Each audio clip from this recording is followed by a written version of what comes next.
So here we are in an older version of Blender with an older version of HardOps.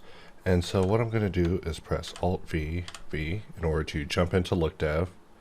And first we'll go into Lookdev, and if we press R, we can actually set up left mouse click to set the result that we're looking at to actually be the render as well. So basically we click, it applies it, and then when we jump over to render from Lookdev, we see that the same environment that we have as the background has been made as the render result. But if you also look at it, we can see that once we turn the blur off, we jump back and forth between the render and the Lookdev, we see that the orientation of the back plate is different. So this is something that we wanted to resolve in this particular update.